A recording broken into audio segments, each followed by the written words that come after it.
De la terre cuite, en théorie, rien de plus simple, et en pratique. Nous sommes à l'usine de Bavent pour découvrir le processus de fabrication des matériaux en terre cuite. Pour nous accompagner dans notre visite, François Amzulesco. François, pouvez-vous nous parler un peu du site sur lequel nous nous trouvons ? Nous sommes ici dans une tuilerie, mais le procédé de fabrication est représentatif de toute usine en terre cuite. L'usine a été construite en 1999, juste à côté de la carrière dont nous extrayons l'argile. La matière est locale, les emplois sont locaux, les produits sont vendus dans la région. Nous sommes vraiment une industrie locale. 95% des produits qui sont vendus en France y sont fabriqués. Où que vous soyez, il y a toujours une unité terre cuite à moins de 100 km. Quelles sont les grandes étapes de fabrication d'un produit terre cuite ?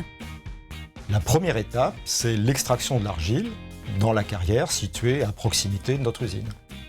Cette argile est ensuite broyée, humidifiée, puis on la débite sous forme d'un long ruban que l'on va découper, sur lequel on va déposer des poudres minérales qui donneront la couleur finale aux tuiles. Les tuiles sont ensuite séchées et elles passent dans un four où elles restent plus de 16 heures et montent à une température de 1100 degrés. 16 heures de cuisson, la fabrication des produits terre cuite émet donc beaucoup de CO2. Par définition, la terre cuite est cuite. Nous utilisons du gaz naturel qui, en effet, émet du CO2.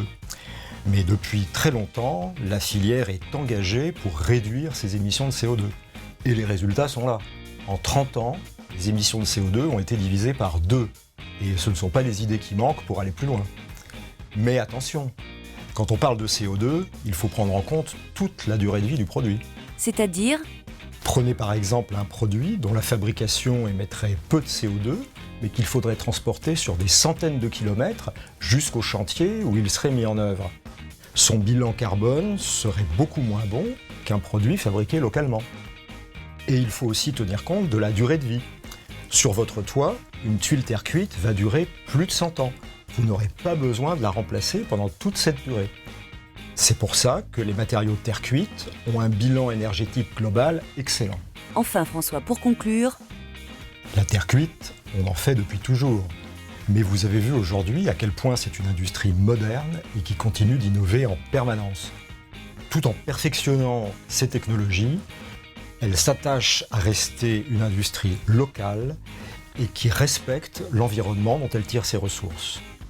Une démarche globale, une industrie consciente de son environnement.